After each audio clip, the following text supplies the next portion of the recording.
Josefina Romero weeps for her son, who is being held in a high-security prison in El Salvador. He's one of the hundreds of Venezuelan migrants deported from the U.S. for their alleged ties to the notorious Tren de Aragua gang.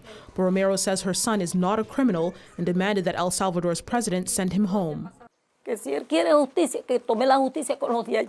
Please bring him back to Venezuela. He's done nothing there with other Venezuelans. Send him back. If he wants justice, he can seek justice with criminals there. They don't belong to the Tren de Aragua. The fact that they have tattoos does not mean they belong to the Tren de Aragua. Nowadays, everyone has tattoos. Last weekend, U.S. President Donald Trump invoked an 18th century wartime law to deport alleged members of Tren de Aragua, which the White House has declared a terrorist group and alien enemy.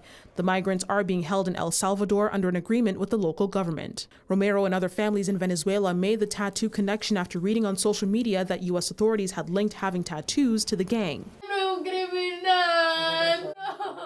Yuli has been searching for her brother. She is one of several Venezuelan families whose relatives have disappeared. Her brother Yon arrived to the U.S. last October after securing an appointment to request asylum, where he was later detained.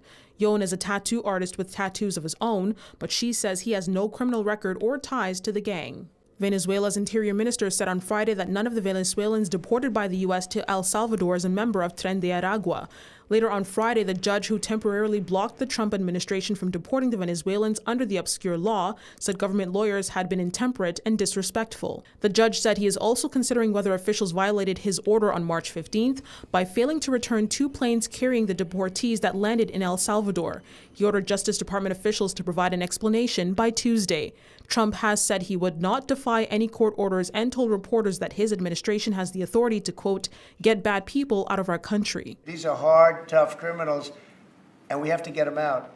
And you can't stop that with a judge sitting behind a bench that has no idea what goes on. The U.S. Department of Homeland Security said on Friday that it will revoke legal protections for hundreds of thousands of Cubans, Haitians, Nicaraguans, and Venezuelans, setting them up for potential deportation in about a month. The order applies to over 530,000 people from the 4 countries who came to the U.S. since October 2022. They arrived with financial sponsors and were given 2-year permits to live and work in the U.S., but will lose their legal status on April 24th or 30 days after the publication of the notice in the Federal Register.